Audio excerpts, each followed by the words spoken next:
So today is a very special day. I am so excited for this conversation with Lindsay Zwart, Chief Enterprise and Director at Vodafone. This is a first for me, Lindsay, and we're going to talk about why in a second. But first, welcome. I'm so excited that you're here. Thank you for having me. Yeah, it's great. It is great. Well, here's why it's first. So we're currently live here on Wednesday in San Francisco Pacific time, but you are currently coming to us from New Zealand. So I believe it's Thursday morning. So welcome, welcome. That's definitely a first to do a single live interview on 2 different days, which is really exciting to bring 2 sides of the world together. And I am very jealous before we start off that you have 1 case of COVID and I guess you're on a 7-day lockdown. So it sounds like you have a little bit more order of things that we do here over here. We're very, very fortunate. We've been able to lead pretty normal lives. We go in and out of lockdown if a case does come out, but strong leadership, I think it comes down to. Yeah. I think there's a lot of strong female leadership, which will be a topic of today. So, we're just going to go ahead and hop into it. But before you share some of your gold nuggets of wisdom that I am so excited about, I would like to know what put you on this trajectory. Like, we know that, what really inspired you to climb to get to where you are today, that possibly as a younger person, or what either inspired you to greatness, or maybe it was a big challenge and you decided to overcome it. So in other words, what's a little bit about your story? Yeah, I think it's a couple things. I grew up in South Africa, and my dad owned a factory, and his chief operating officer was a woman, and there was never any concepts around gender imbalance. And I remember him telling me that I could do anything I wanted to do, and it was just my decisions on what I chose which would hold me back. And so I think having that type of upbringing where you are the only one that can limit your potential, I think it really, really was life-changing. And the other key thing for me was I was in a car accident when I was 18, quite a serious one. And I remember waking up in ICU with all these machines connected to everything. And I was told that I could make a decision around whether I came out and was able to walk or not, or I didn't.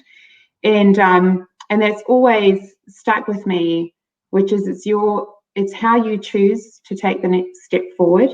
And it's the tenacity and focus that you have. And I honestly think if you want to do something and you put everything behind it, you can achieve whatever you want to achieve. And so that's always held me in good stead. Yeah. So, wow, well, we're definitely on the same page because, I don't know if it's actually readable, if that's a word, readable behind me, but it says proceed as if success is inevitable. So for you, just deciding, I've decided that I'm going to walk, I've decided that I'm going to achieve this in my career, or what have you. And if you think about the actual root meaning of the word decide, it actually means death of, because side is in all those awful words, side, CIDE, and DE means of phonetically. So it's kind of like even when you had that tragic, accident, that you decided, I'm going to walk. And it's almost a way and has that helped you, the way that you view leadership or what you would eventually accomplish someday? I think so. So much of it is around choice, and as you say, the decisions we make. I think one of the other key components for me, which you and I spoke about earlier on, is really around how you approach leadership, how you approach making the decisions for yourself, and how you think about moving forward.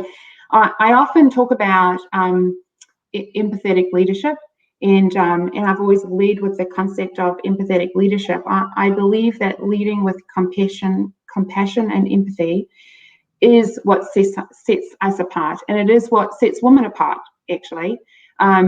We cannot start to understand what our customers, our staff, our team need or require without understanding where they're coming from. And so understanding someone else's perspective is the most important element of really starting to help move them forward, whether it's their career, whether it's family life, whether it is transforming their business environment. Leading with compassion and empathy will stand us in good stead moving forward. And I think as women, we have the ability to excel in empathetic leadership. Yeah, and I agree with you 100%. And just to back that up, it even goes deeper. There was just a very recent podcast with Adam Grant and Jane Goodall, who studied chimpanzees for the last 60 years. You might be wondering, what does this have to do with empathetic leadership? But actually, it brings more truth to that, because in her 60 years of research, she was looking at the leaders that survived out in nature.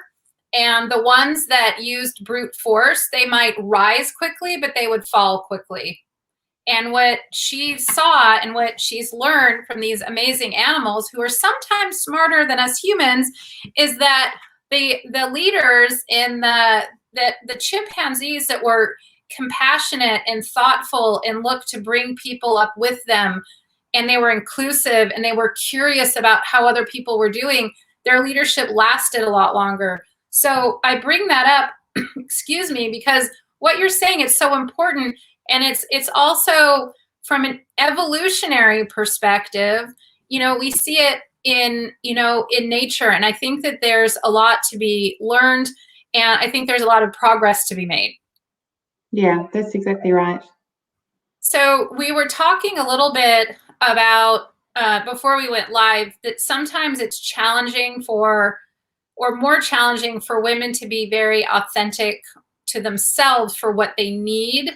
And so can you talk a little bit about the importance for women to be authentic to themselves, but also maybe for male allies, what to be aware of so they can, best support their female counterparts, especially maybe those who are further marginalized, because I know that there is a further marginalization within our gender as well. Yeah, so I think there's a few elements to this. The first one I would say is the best support we can provide is to lift each other up. And I continue to say this in any opportunity I have. We must help promote women. We must mentor and coach each other. Madeleine Albright, former US Secretary of State, she has this quote which I love. It says, "There's a special place in hell for women who don't support other women." And I honestly believe this, because we won't make change, we won't drive impact unless we help lift each other up. And I think often we think that this reduces your chances of moving into a leadership role, but it doesn't. It balances out the odds. And so supporting each other is critically important. Having male allies, as you say, is really, really critical. We can't do it alone. I have had multiple fantastic VPs or CVPs as managers in my career, and they're outstanding allies. And I think some of the key differences is around enabling women to work as they need to, right? So having the right balance, having the right structure, leading as they see fit through leadership is really important.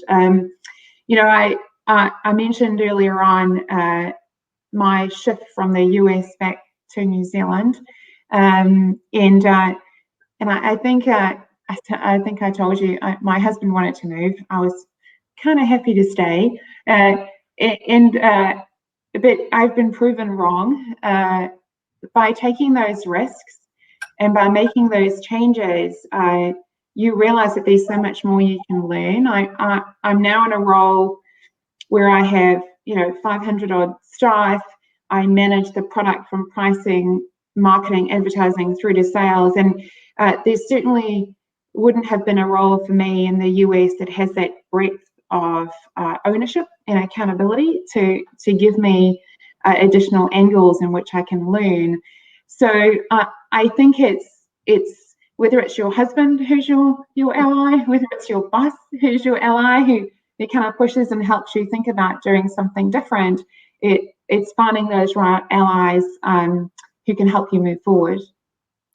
Yeah, and it's not just help you. Sometimes, I don't know if you believe in this or not, but sometimes the universe gives you a proverbial kick in the, where. And so sometimes you have to listen to that. So in your case, if your husband was really yearning to be back in New Zealand, then you're like, maybe it's time to go. And, you went. So good for you for supporting him. And, that really brings up the topic of balancing family and work. And I call it a counterbalance because I don't really think there ever is a work-life balance. I think sometimes we have full presence with family or friends or full presence with ourselves. And we might feel like even if we take time for ourselves, that it's not balanced because we're maybe thinking about the kids or what am I neglecting at work or what have you. It's a counterbalance, but there's an importance of giving ourselves permission to kind of teeter-totter a little bit. So can you talk about the importance of being really authentic to ourselves and what we need in terms of for us and for our family and work? How have you maneuvered through that? Yeah, I think it comes down to sometimes you just have to cut yourself a break and know that as much as you want to do everything, you don't need to do everything. And what I've learned is it's okay not to participate in all the volunteering activities at the school. And in some cases, what I do in work and what I do with women in leadership has greater impact. And I think you pick what will be the best for you to engage in, what will have the best outcome for your family and for your kids. I also think you need to create this support network in roles like ours where it is and it can be all consuming and your days can be long and filled with lots of travel, etc. Having the support network is critical, and I'm very fortunate. I have a fantastic husband and family and friends to create this support network.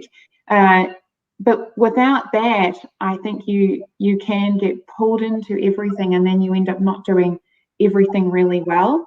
I remember when I was at IBM, I was a new leader at IBM, and I remember saying to my boss, I think I just had my first daughter, who's now 16, and I said, I can't find my work-life balance. I don't know what to do. And he said that it's your role is to find your work-life balance. It's in your control to figure out how to push back, how to learn to balance, how to learn to prioritize.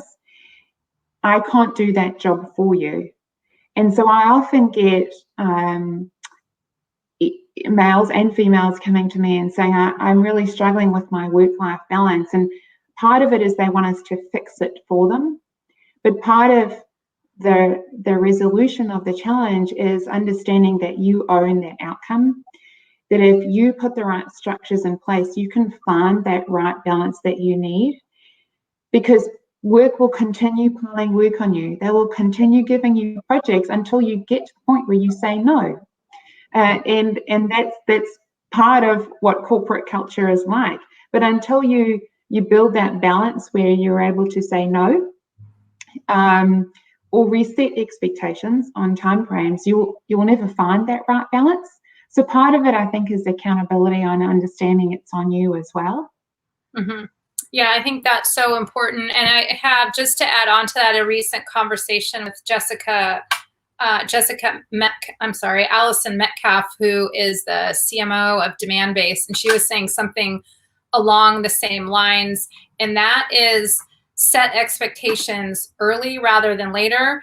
So you set yourself up to over deliver rather than under deliver. So if you have something that's placed upon you and that it is literally impossible for yourself and your team to complete, then, finding the courage. And again, that is a muscle that can be built. We had a conversation prior to going live, and confidence and courage and all these different things are muscles that you can build. But have that conversation about, well, this quarter is not realistic, but I see it coming in, whatever it is, and adjust expectations swiftly so you can stay focused on the task at hand. Because a lot of times when people are working on something that in their mind they don't believe that it's possible, that's actually slowing it down more than it would if they had a deadline that they believed was possible. So I think that is really, really important.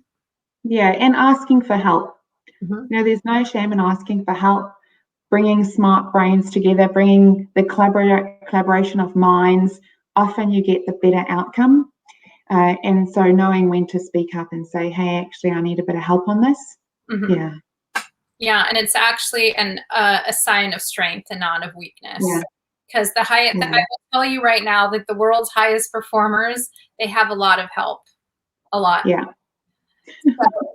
So of course we have to ask the mindset question, because that's just the world that I live in, and I want to have that bridge in between mindset and achievement and success, especially women in leadership. So what mindset has allowed you to stay motivated and persevere even when things might have gotten a little difficult? Yeah, I think I might have touched on it a little earlier. In my head, it's around tenacity and focusing on the way forward. But I actually think it's a little bit more than that. I'm very passionate about setting an example for our future generation. I keep on saying to my daughter, I hope you're seeing that anything is possible, that you can choose whatever you want to do, and that nothing is there to hold you back. And so part of my push or my passion around my mindset of how I think about things and how I move forward is really, how do we have impact for the future generations? And but in tough times, I would say it's tenacity. And for me, from a growth mindset perspective around how do we think about the way forward, how do we push and not give up? And I think that's pretty clear in my career and all the different things that I've done. It is around pushing through those barriers and making sure that there might be things put up in front of you, but there's always a way through it. There's always a way around it or underneath it. And because you can see the future potential of where we need to be and where we need to be going. Yeah, so important. There's so many things to remember, between bringing other women up with you to be authentic to yourself, and also to just really have that resilient mindset, so you believe in your ability, and really ultimately, I guess, raise your self-efficacy. In other words, your belief in yourself. And so what are one or two things that you might want to leave with everyone so they are really sure to remember going forward? Yeah, this is great timing. We have International Women's Day coming up, and core theme is Choose to Challenge. And I would come back to probably what I started with is challenging all the women who are listening to this to lift each other up, and for our male allies to help lift women up, and to know that we're in this together, and how we support each other, whether it is changing careers, quite honestly, whether it is moving into a sideways different role, whether it is moving into a more senior role, or whether it is just finding that work-life balance, or agreeing to take time off and having a sabbatical and spending time with the kids. Let's lift each other up, because it does not reduce your chances, but it does balance out the odds. Yeah, that is so valuable. So, Lindsay, thank you so much for your time. Thank you for your leadership. And it's really been an honor to have this conversation today. Thank you so much for inviting me. It's been great, and we'll talk to you soon. Okay, thanks so much.